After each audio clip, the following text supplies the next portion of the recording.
riguarda il tema dei vaccini. Lo chiederà probabilmente la nostra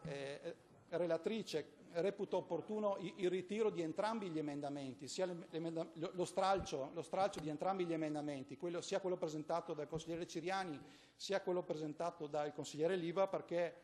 credo che non sia opportuno portare avanti questa misura senza un'adeguata anche discussione e confronto in Commissione. Vorrei chiarire qui una volta per tutte anche quello che è la posizione del Movimento 5 Stelle. Noi non mettiamo in discussione l'utilità dei vaccini, lungi da noi mettere in discussione, sappiamo che è una misura che assieme alle condizioni igienico-sanitarie hanno permesso di debellare malattie infettive e quindi non contestiamo, non siamo contro i vaccini, ma crediamo che una criticità sia il metodo con cui si vuole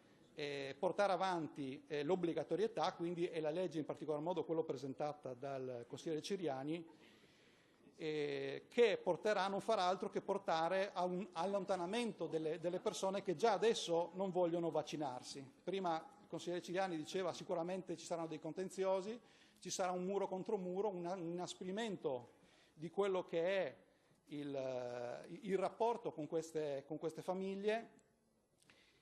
che credo chiedano anche quello di essere ascoltate. Noi crediamo che sia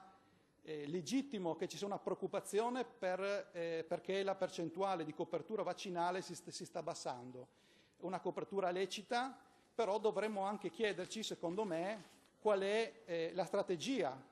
più adeguata per garantire una copertura vaccinale. Se uno va a vedere quello che è la strategia a livello europeo, vediamo che, e confrontiamo quello che è la strategia con la copertura vaccinale, possiamo vedere che diversi paesi del nord Europa, come quelli della Scandinavia, come la Germania, pur non avendo l'obbligo vaccinale, hanno un'altissima copertura. Per cui diciamo che non è così automatico che non esiste un'evidenza scientifica che l'obbligo vaccinale migliori automaticamente la copertura per l'infanzia. Tra l'altro con l'obbligo, e lo sottolineo, si va a mettere in contrapposizione non solo verso queste famiglie ma verso alcuni diritti fondamentali, che è il diritto del genitore di poter decidere del proprio figlio con il diritto di uno Stato di proteggere i bambini, ma anche si mette in contrapposizione il diritto alla salute con il diritto all'educazione. Per cui nei Paesi europei auspichiamo che ci sia una strategia comune e vorrei dire che negli anni scorsi si è parlato, e non solo il CONILVA ha parlato di sospensione dell'obbligo vaccinale, naturalmente se ci sono delle condizioni per farlo, ma ne parlava il Piano Nazionale Vaccini, ne parlava. E vorrei concludere dicendo che anche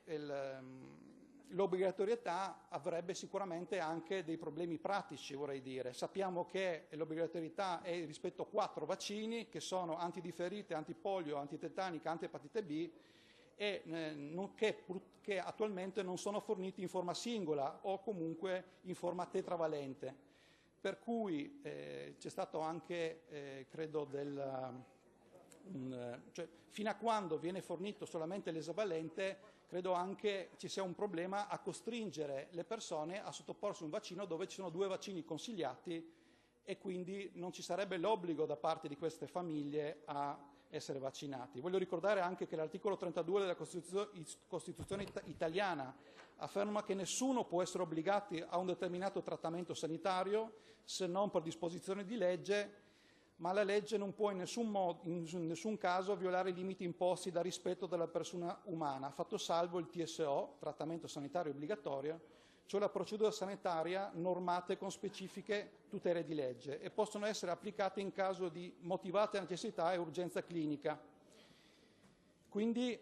non si tratta di entrare nel merito dell'efficacia o meno di queste normative, e comunque sappiamo che anche imponendo l'obbligo non si potrebbe contrastare con quello che è un rifiuto, un contrasto vaccinale, un rifiuto attivo alla vaccinazione, un rifiuto informato dei genitori. Tutto ciò considerato appunto che la copertura vaccinale può essere ottenuta anche con una corretta informazione, crediamo che la strada da percorrere sia quella, di consentire alle famiglie una scelta consapevole, una scelta informata e quindi che le famiglie possano dare un consenso basato su una corretta ed esaustiva informazione sui vaccini, sulla loro efficacia, ma su anche quello che può essere anche il rischio, perché tutti i farmaci, lo ricordo, quando vengono assunti possono anche dare degli effetti collaterali. Grazie.